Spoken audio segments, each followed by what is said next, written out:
we saw this and we were like, this needs to be. I know what it is. Oh yeah. Oh yeah. Oh my gosh. So it's Bigfoot at a bar. And I think he is the bartender. He is. Yes. And No, I you're think- right. He is the bartender. I think he's flooding. And he's, yep. The rest of the socks is beer. Yep. So those are your Oh, I love 21st it. birthday Thank socks. you. You can't get them just anywhere. Thanks, You guys. got to go to the Bigfoot Museum in the middle of nowhere. Yeah, that's Exactly. that's a new addition to my collection, and that's a rare find. Any cheese can be smoked. Okay. So like Parmesan can be smoked, provolone can be smoked. What? Yeah, you should have a conversation with Frank about that. He knows a lot about Smoked that. cheeses. Mm-hmm. Okay. So good. Of all the areas, Rita, I don't feel like cheese is your forte. Okay, but here's the thing.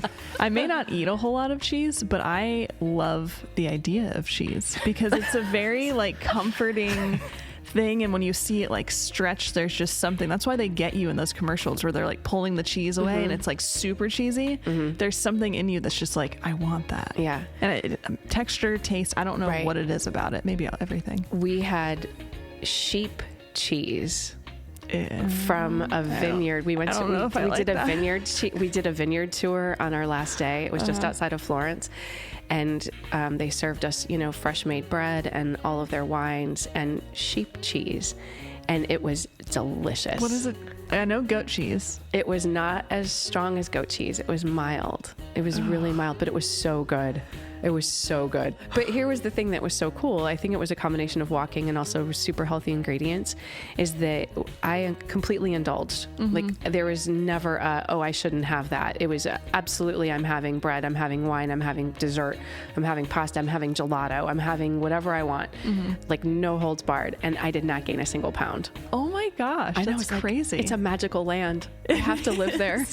Do you feel like sometimes ideas that you have kind of follow where you are in life? As in, like, maybe you were in a poppy, kind of more upbeat time in your life when you started it, Yeah. but then that song kind of evolves as you evolve. Do you feel like that's true with music? Yeah, I feel like if I went back to a lot of the songs that I wrote 3 years ago, that they would be different songs if I worked on them now. True. Yeah. And to go back to that Halloween song, I was like, I think it was Ryan. I think you were the one that came up and it's like, hey, we recorded that song, but I just listened to that chorus, and man, those lyrics in the chorus, they're really profound. And I was like, Oh, yeah. well, I didn't come across like thinking they were profound, but Dude, I'm so glad we recorded that song because I it would have been know. lost forever. I know. yeah, I felt like you were in one of those times where it was just like, I'm gonna write it. And I'm going to then write this for move me on. and no one else needs to hear it. And I was like, this song has to come out in some Yeah. way. It's so good. And Yeah. that really inspired the next few songs, because when you write a song that that has some sort of impact or somebody can relate to, or you get a lot more comments about, then you're like, oh, okay, maybe I can do another one. Yeah. When you try to force it, it never turns out good. Right.